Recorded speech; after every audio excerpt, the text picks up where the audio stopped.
Okay, we're going to talk about what I call our hawk concept, our quick game. All our quick game is birds. Okay, so again, as I've changed, it never used to be that way. I've just changed that in the last year and a half. So now, any time my quarterback hears a bird, he knows, all right, quick game, got to get the ball in my hands. Trying to process, make it better for the trigger man. If you hear me say Henry today, it's because I used to call it Henry the last 6 years or so. So bear with me, all right?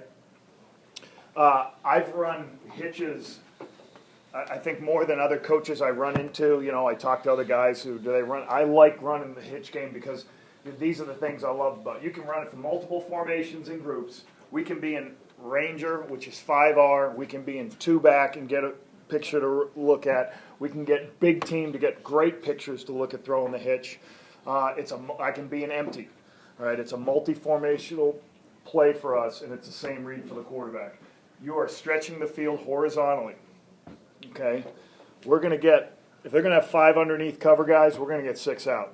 The back's going to be one of those 6 most of the time, but if the will's pushing, we'll get it down to the back. So we're going to win if they put 5 under, which you get a lot. Now, one thing about running hitch game is, and we took this from Montreal a couple years ago, you can constrict the field and run hitches too to get the ball in that guy's hands sooner and let him, you know, because sometimes you try to spread the field so much, you never throw that hitch onto the wide side of the field. So we started doing some minus split to be able to do that. And then it gives you the chance to push the ball vertically. And how better to push the ball vertically than quick game? All the O-line coaches in the league are going, yes, because the ball's out of your hands quickly. So when we face teams, if we start throwing a lot of hitches, they want to come up and press us. I guarantee you I'm going to have somebody at boundary number 2 who's a mean dude running down the side who can run with a waggle and he can release. And we're going to win clean and get a big throw. Okay, and we game plan on who we're putting versus man-to-man in that spot at boundary 2, or sometimes we're going to go, hey, we're going to attack the field halfback when they press up, and we're going to score a touchdown here. So that's what I like about the hitch game. It's very multiple. You can do a lot of things with it. Okay, here's our stats for me. Last couple of years, over the years, it's averaged 10 yards. It's been a first down. Okay, it's 14 TDs, 7 picks, 71% completion. Should be higher than that. Should be at least 70. When you get Ricky Ray completing 70% of his passes, we should be higher than that. But again, you're talking a 10-yard clip. 1 year, you know, in 2010, it averaged 12.2 because Terrence Edwards, they kept pressing him. He just kept running by him for big plays. Now, the thing I want to tell you is, if you look at this, in 2002, we had 56 of them. Again, 7 TDs because they tried to press Milt, and Milt went right by him. Okay, I'd call it on the. Again, I used to talk about make him defend the back line. I did a clinic on not the front line. Make him defend that 1 yard in the back of the end zone because they're going to press. All right, we're going to get the ball to Milt in the back of the end zone. So we ran 56, 53. If you notice, the numbers have dropped, and we'll talk about it at the end. And I've got some film on that. The reason the numbers have dropped is because we built more hitches into our run game, basically.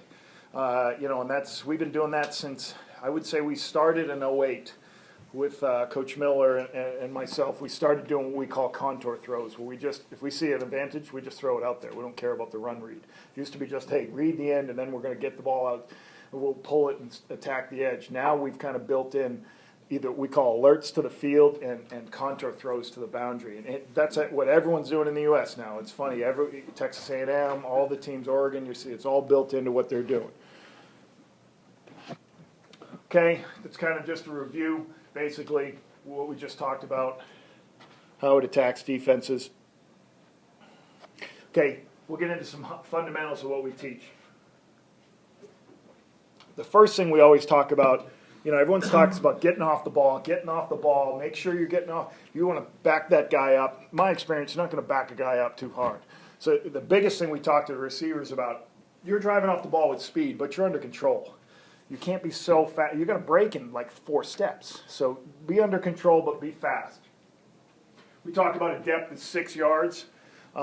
We played with in gun going to 8, but we just felt 6 is the best thing for us, and we're just catching and throwing it. Don't back into the turn. A coaching point we always talk about, and it happens with all guys. They go, I'm at 4 right now. They pivot, and they go 5, 6. All right, so the key coaching point I always talk about is don't back into the turn. and really how I talk about the fundamentals, there's not really much of a cut. The quarterback's here most of the time I'll be talking. Okay, so I'm just coming up to 6, and I just talk about just plant your foot and just pivot. All right, I don't want you coming back down your stem. I just want you to be in a position where you're running under control, you're running fast, but you just put your foot in the ground, you just pivot and stop. And the ball should be coming on your outside shoulder. That's how we teach coming off the line of scrimmage. Get your pad level under defenders as you turn. All right. What we talk about here is as I come out of that catch, the other coaching point you always see. Okay, I'll be yelling on the field. Get your pad level down, because as I come to catch this hitch, I always want them to bend their knees, get their shoulder pad down, because there's going to be a collision here, because that corner's especially trying to funnel you inside. You're going to bang. If you can get underneath them, you're going to split the field and turn 6 into 60. Okay, if you come out of it and he puts it on this shoulder, no different. We're going to turn 6 into 60 going inside. We'd like the ball on the outside shoulder if possible. So you'll always hear me yelling, turn 6 yards into 60 yards. Okay. Okay, this is basically I have built. I started this in like 2007 in Saskatchewan. Every route in our system, we have the route tree playbook, and everybody has that.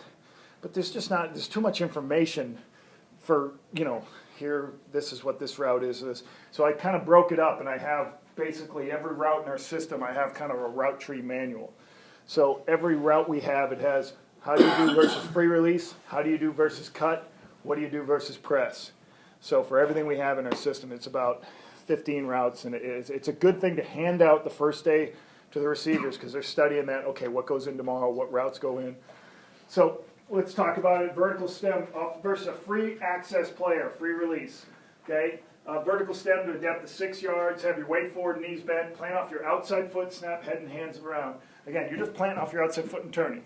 Snap head and hands around, look for the ball. We just talked about the other things. Don't back into the turn. Versus cut. And this right now we're talking about is a wide receiver and outside receiver.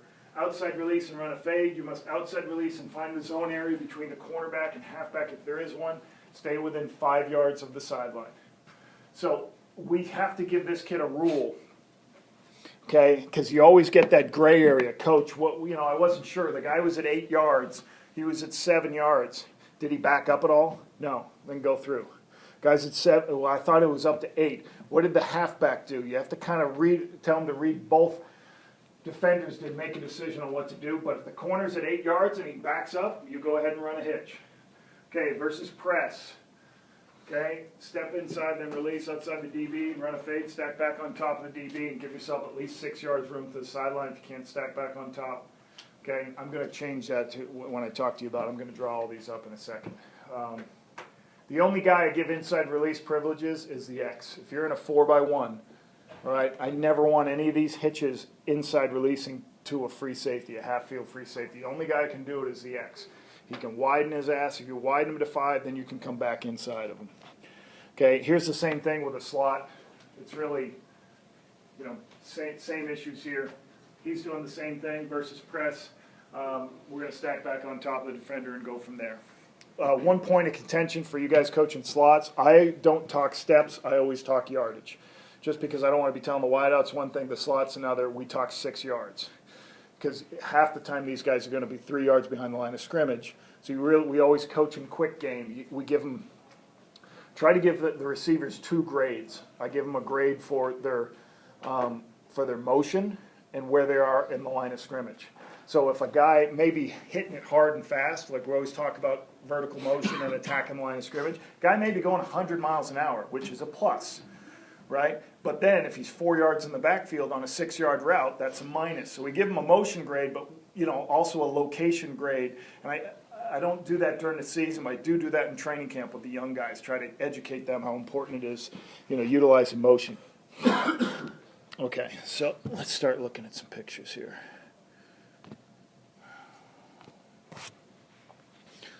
Okay.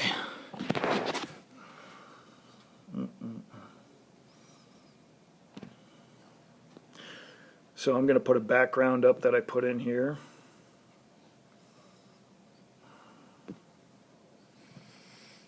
Okay.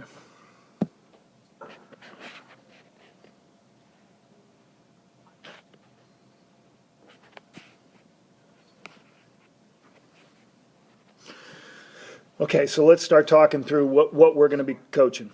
All right, let's start with the pictures. We call this 81 as a general rule. Like it's a mirrored route, and we number our routes inside out, okay? So it's 81 as a mirrored route if you're in a two-back set with just two receivers. So that's a vertical and a hitch. But technically, everybody's reading anyways. But as I originally teach it, I start out saying, yeah, it's 81 as a route concept. So let's take the waggle. When the ball's snapped, the rule for the number 2 receiver on this is if he has a defender that is low, all right, he dives inside and it gets vertical. All right, we teach him to do that. Okay, a couple of points to this move. All right.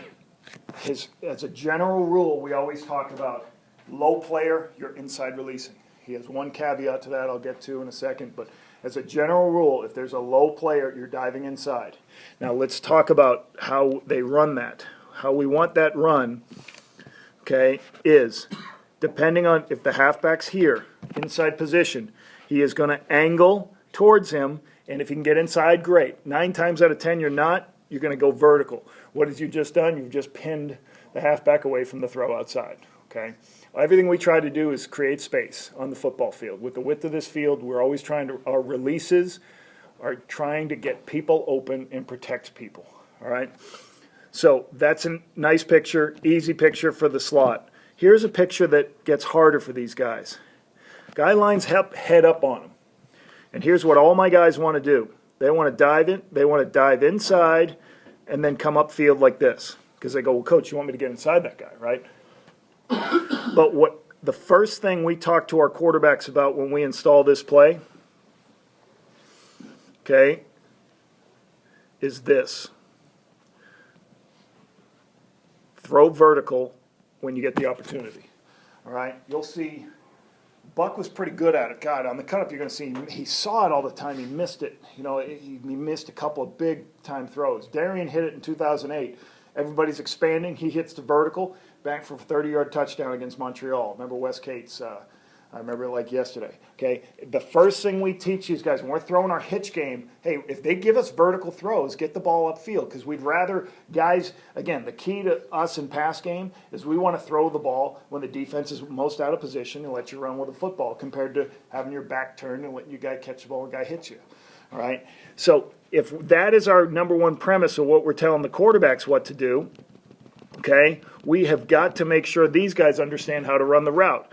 If we expect this halfback ever is going to push, normally they're going to jam you and then collision and push out. Sometimes they'll have something on where that guy won't get his hands on. He'll get lazy and go. We have got to stay as close to his inside shoulder and then go vertically up the field. With our number 3 receiver, we call it an inside alley. Okay, what he has to have an understanding of, if I dive inside, who's coming to you? If the half's running, here comes the will. All right, so we've got to pick up space away from the will linebacker and don't dive in there. So you'll see them come in and then go vertically up the field. Okay, let me wipe that. Let's start again. Okay, he gets a picture like this, which we already talked about, a cut look. In a cut look, he's going to work up, and he's going to convert his 8 route to just a hitch. So he's going to go up to 6 yards over his alignment. He's just going to pivot out and expect the ball on his outside shoulder. We don't talk a lot about the will linebacker being inside. We don't. Well, if the will's pushing, quarterback's job to go either somewhere else with the ball or get the ball to the back. Okay. So versus cut, he releases up over his alignment to a depth of 6 yards, runs the same route as we talked about. Okay. Then let's go to double press. Okay, so I've talked about this picture and this picture. Okay, this picture, I don't know what this is. This could be cover 3. This could be off man, and they're giving the X and cushion. We treat that the same. He's going to do what? Low player, I'm diving inside. Okay, he's always going to dive inside versus that look. If they do this, if they play double press, if all of a sudden they walk up, and how we define double press is if a guy is within 2 guys underneath 5 yards depth. That's the rule we give them. All right? Because I wasn't sure what it is. If it is double press, this is our adjustment. Okay? He now has the green light to win clean and win on the fade. Okay, what we coach for that is what we're trying to do is stack back on top of that defender. So we're going to try to do some type of speed release or a jump cut release or a near hand swipe to get past him, and then we're going to try to stack back right on top. We define stacking as once we got his hip met, we beat it by stacking right over the top. Why are we doing that? So if he makes a play, he's either going through us as well as he's not sure which way we're going, post to corner. Okay? So what happens? The good ones will stack immediately and end up about 2 yards inside the numbers. Okay, some of the guys who aren't great at stacking, what will happen is this halfback will start to widen you and he'll start to push you this way. We don't mind that because to me, if you look at that, that's a corner route, right? It's just you're looking over the other shoulder. So the rule we have built for this player right here versus double press, okay, we got rid of the rule of he gets the fade. All right, so the outside wide receiver has to read this and go, okay, it's double press. I'm going to engage for a second, and then I'm coming underneath. Okay, let me clear that so you can see it better. All right, so versus double press, the X will see it. He'll pause for a second, and then he's coming underneath looking for the ball right now. Okay, why are we doing that, guys? Just so that, the one's not going to have the way of the two's read, right? So he can convert either a corner or a fade without having to worry whether the one's going to run a vertical or not. Right. Well, basically we're clearing the corner out of the way. Yes. All right. We don't want two people in the same spot. So we know the corner's down. The quarterback knows it. Pre-snap, he's walked up the line. Double press. Okay, perfect. You better get going on your waggle. And he's going to throw it. Now he's just going to see the landmark. Did he stack or does he have to throw it over here? Okay. He's not going to change and throw a corner route. He's just going to put it on his outside shoulder. All right. So this is great because it also gives us an outlet. You'll see us once on the cut up, like I think Terrence gets hit and we check it down. Now that's going to be a throw and a hit, right? He's going to catch it and get hit, but it's a 3-yard gain. All right. So versus double press, the X basically has the ability, we want him to convert it to come down. The reasons I like this is, like I started with, I'm going to put my best waggle guy at 2 weak or 2 field when I want to, attack the field. And that guy if that guy can't get downfield faster than the X, because we used to do it, this came out about in 2002, used to not do this, and Milt Stiegel, every time one outside, faster than anything, and Robert Gordon's running downfield, and he's trying to win on the fade, and he's like, oh shit. He just stops because he knows I'm not getting the ball. So he would start to go, and he brought it up. He goes, Coach, if I see Milt already gone, I know he's going to get the ball. I'm going to kind of chill. So we just started building it in. We'll just run underneath that. Okay? Coach? Yeah. Question. If we go back to that, you don't need to go back to it, but that stat you showed us? Yeah. Were you able to determine how many times you think that there was non-completion based on bad reads by the receivers? Not sure if they're reading proper coverage. Okay. We'll be able to see that on film. Like if there's ever a gray area, if there's going to be a gray area, basically it's real hard to have a gray area because one guy, basically we taught the X. If you think it's a gray area, when in doubt, just go ahead and convert the fade and stay outside because you never wanted a hitch. Like the inside guy thinks it's a hitch and the outside guy comes underneath. So we tried to keep him wide. And then he can still do what we said. All of a sudden he sees the slot wing clean, he's just going to slow it down. Okay. Okay, let me get back here.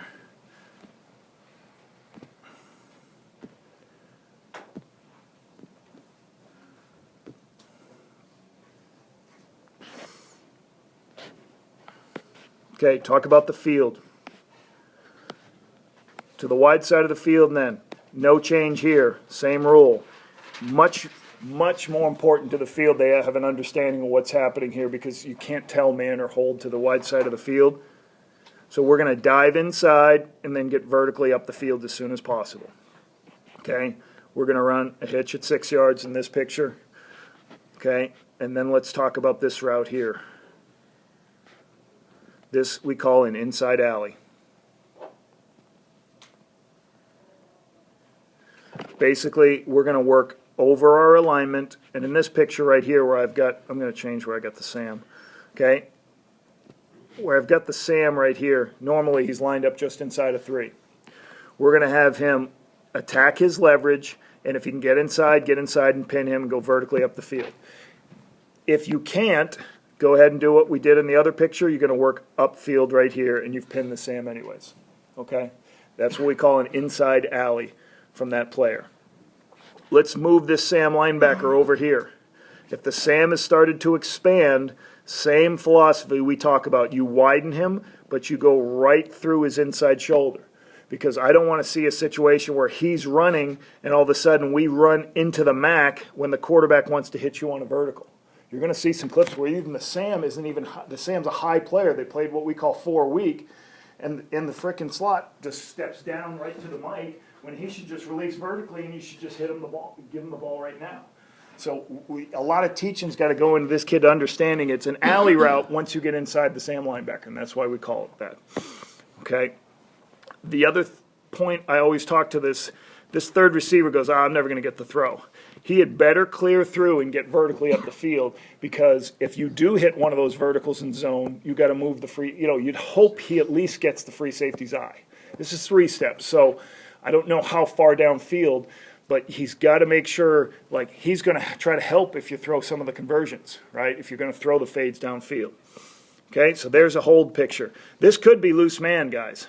I don't know what, because we always talk about corners are liars and halfbacks tell the truth. That's basically one of the coaching points we always use, because the halfback will tell you where the coverage is. The corner, right, this field corner, I don't know what he's in. And I'll tell you, the Z's not going to know till he sees what the halfback does, really, okay, because the corner plays the same way.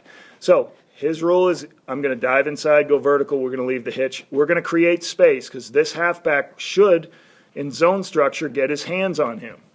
Right? We've turned that defender away and created space for the outside guy. Okay, let's go here. Let's change the picture on the outside. Now let's go to this look. Same rules as we just talked about. It's a mirrored route. He's going to have a protection release. He's got a protection release 8. His job is to get higher than the hitch. Okay, if he gets higher than the hitch, he should get the corner higher than the hitch, is what we teach. He has to widen the corner as much as possible. Okay, and then we go to 6 yards and we pivot. Normal hitch fundamentals. Okay, and again, this is where we talk about, we get a cut coverage, and if the Sam stays inside, that should be a 10-yard gain every time. If the Sam wants to run, and if we see on tape, it's a team that moves horizontally. BC does that a lot. We're talking to the quarterbacks all week about trying to see this throw. See if it's there. See if you've got an opportunity to make it. Okay, change the pictures here.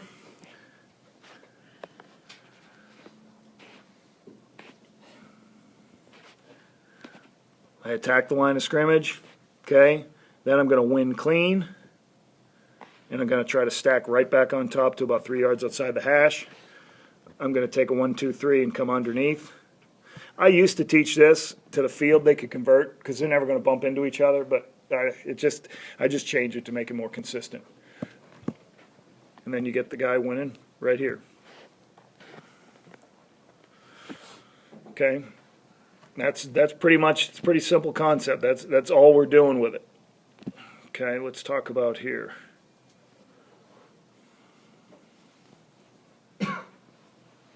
Inside alley, I just want to go over that.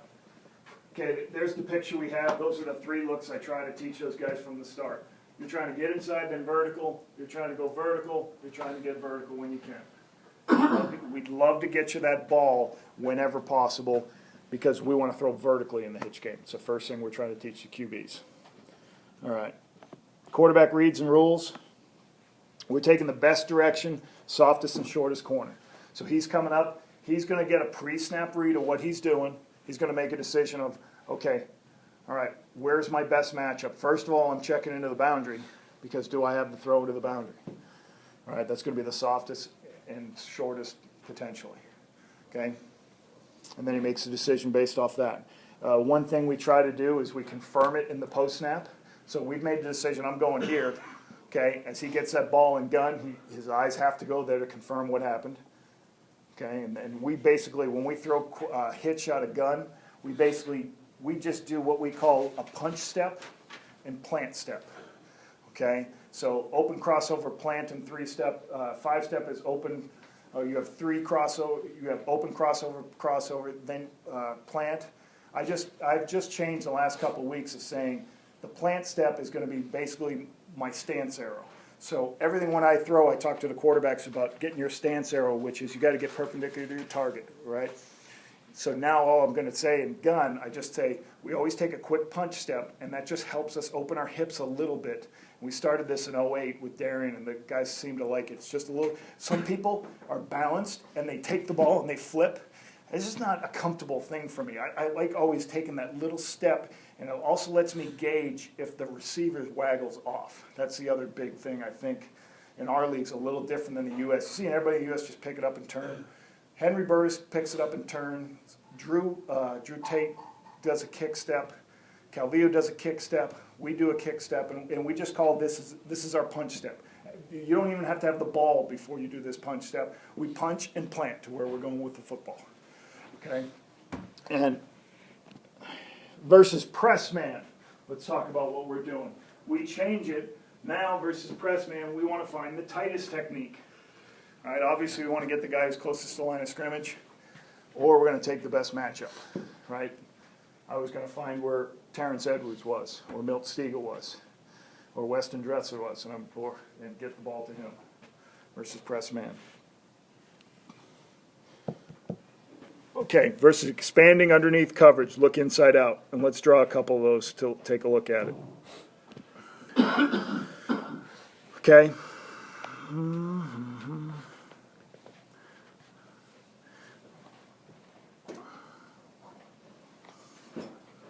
We get some looks like this will happen.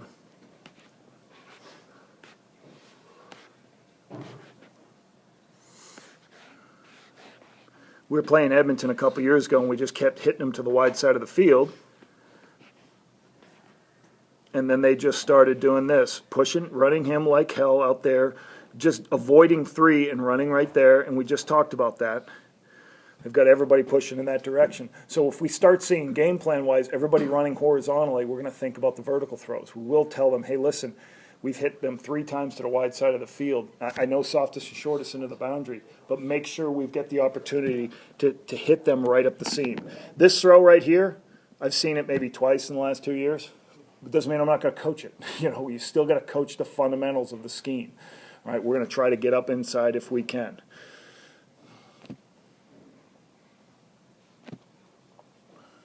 Make a decision and stay to a side. You'll see on the cut up once or twice, maybe the quarterback makes the wrong decision, he flips his hips.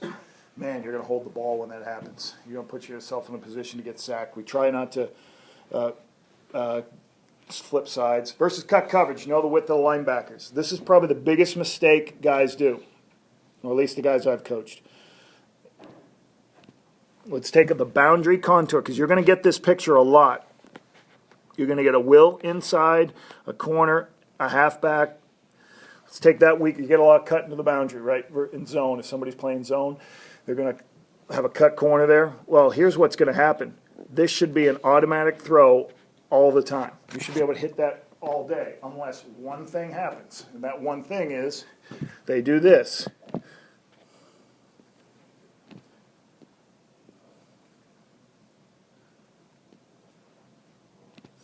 Teams will start walking that will out, and the quarterback doesn't even freaking notice it, So the first thing when we get cut, first thing we have to tell the quarterback, all right, you made the decision. Coach, I'm going to go. I'd rather take the throw to 2 weak than 1 field. Everybody agrees to that in this room. My next point to them is always, where was the will? Okay? Is the will in a position he's going to run out underneath it? Right? So if he's really pushing and we don't want to hold till the back gets out, then you can go to the field. Okay? But too many times I remember Stephen Giles would do this. He'd just go, I'm going to take that boundary throw. And we're playing BC, who has a wide-ass will linebacker. And then the back comes here, replacing, and the Mac's over there. So we've got no place to throw when he could have easily taken the field throw to number 1. Okay? So whenever you get a cut structure, we're always talking about, okay, it's cut. I know we want to go weak. Where's the will? Is he in a position to make a play or not?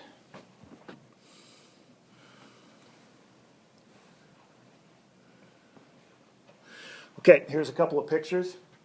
All right, this is a 3x2 set with free access release man coverage. So we're going to come up and we should get, okay, sorry.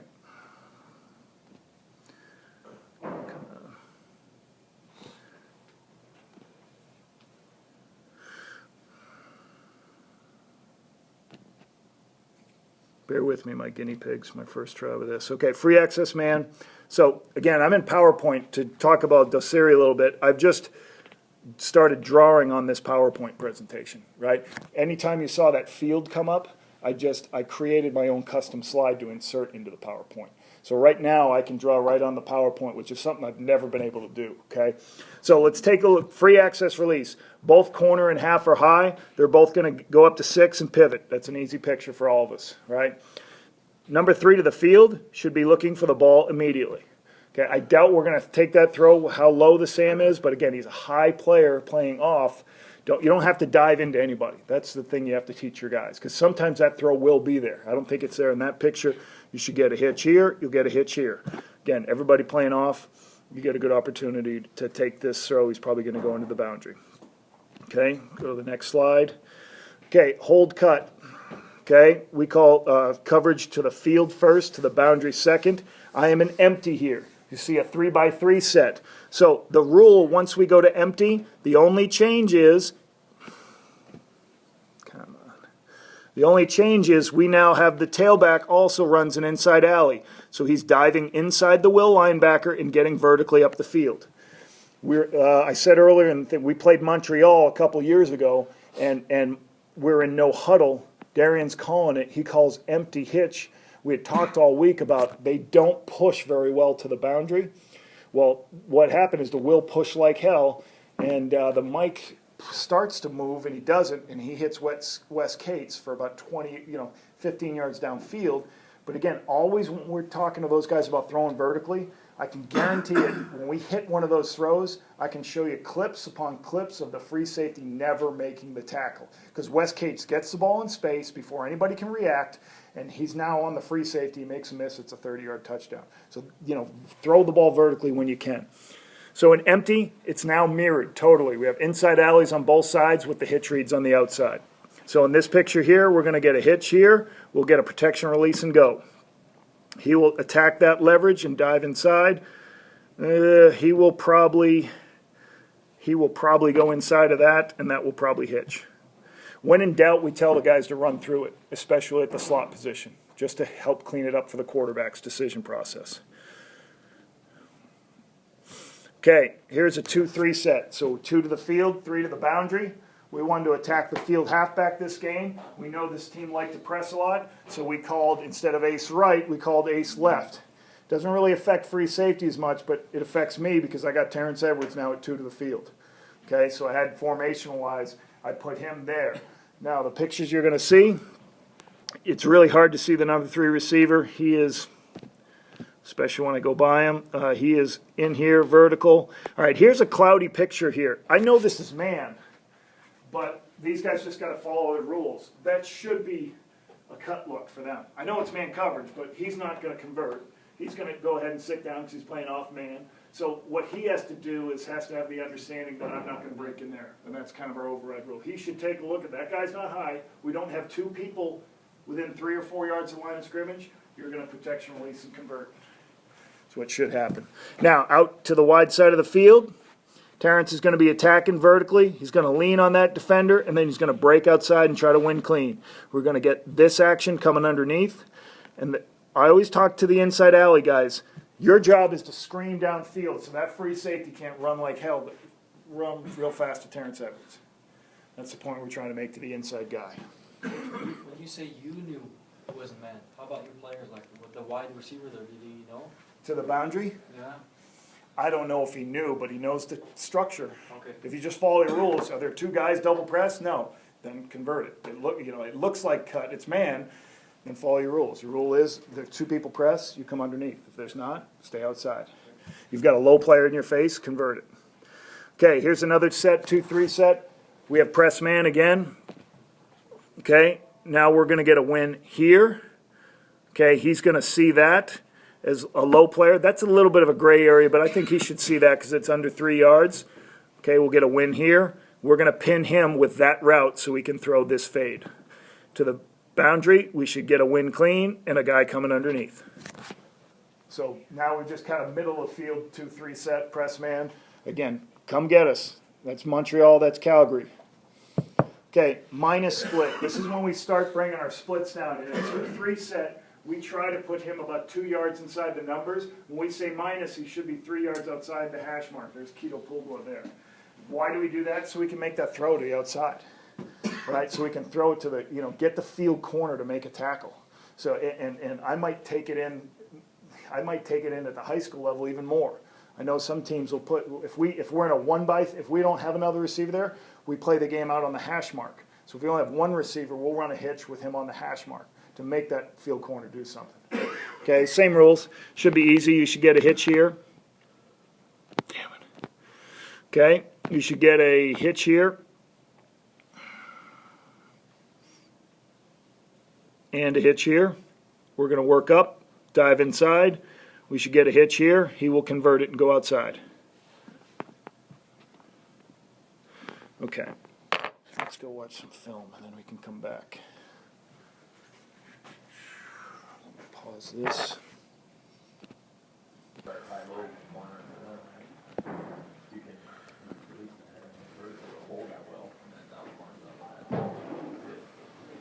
So we teach the back. He's going to run at the will, and then he's sitting at 4 yards, 2 yards outside. Okay.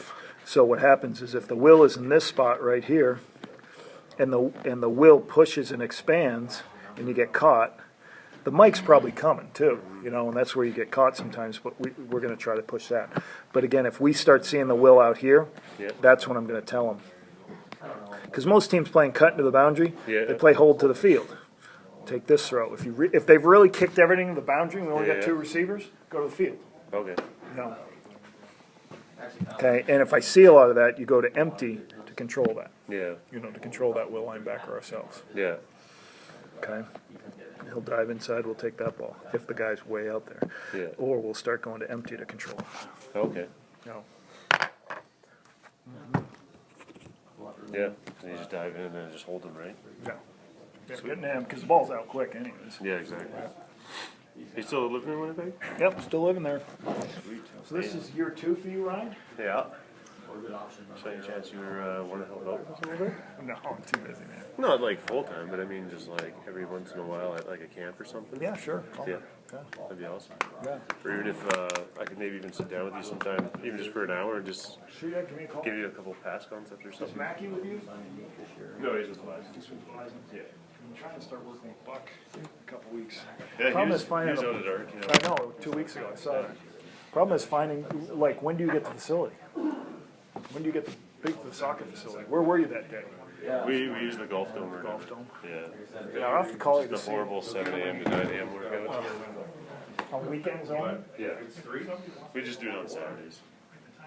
Maybe I'll start. No. I got Buck and I are gonna try to take you all back as well and work with Buck and do that, so. Yeah.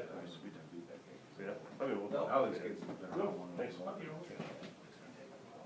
Yeah, 2 years. No, there's 2-year window, and maybe play 4 years or 49. That's why for us, we didn't go after guys the last couple years. Any of the high end guys, Jay Johnson. happy to be a backup, you get that guy. Yep. And now it's like, I think it took on BC, Hunter Robertson, 6'3", Rogan, halfway go wrong, but he's coming this year, we'll see how that will do.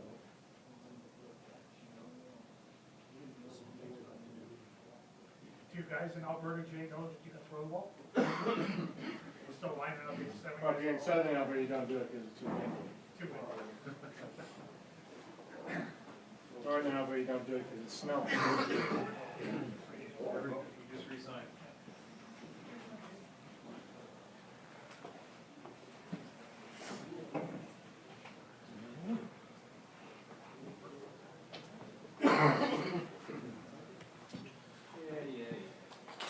Just doesn't make you feel good when like you can't be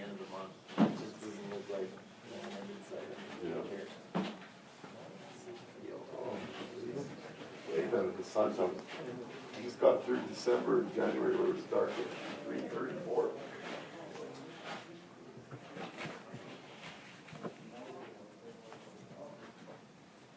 What's the soup, Jake? Not sure. Chicken ass. Oh, the chicken. You didn't graduate many guys this year, did you, Ron? Yesterday. No. Not really any guys that will miss terribly. Are you doing the under, that group, can't remember the age group, the group that, the senior bowl group? No. The ones, The the provincial Canada team? Cup, yeah, No, I'm doing the national team, oh, okay. the junior national.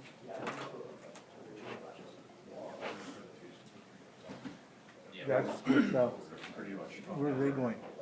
Kuwait. Right.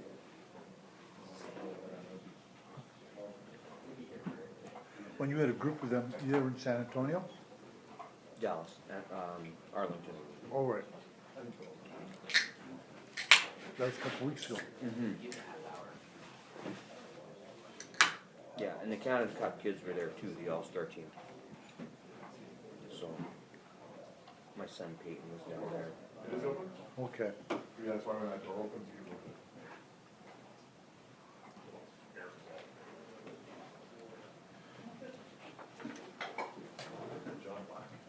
Kuwait's in July? Yeah. Oh, Yeah, we sure. we're having our training camp in Italy. So we leave on the 28th of June, about a week in Milan, I think, and then over to Kuwait for like 10 days. Milan. Nice. That's in July, right? Yeah, right at the beginning.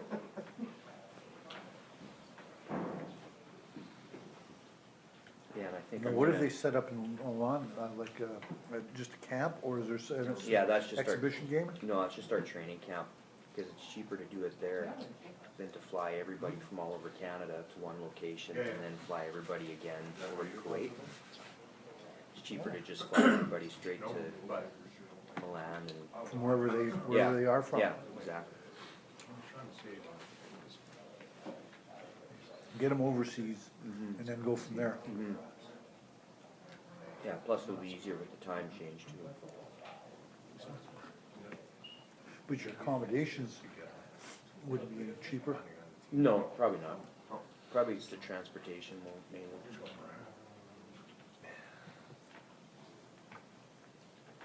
That's the key to him. Yeah. And one of our coaches played over there, so he's got some connections, so maybe at a bit of a deal. Even though, like you said, Europe's not cheap. No, what? Cheaper, No. especially Western Europe. I think I'm gonna take probably an extra week once we're done and spend it in, try and get over to Israel. Okay. Travel around a little bit, cause I don't imagine I'll ever get there again.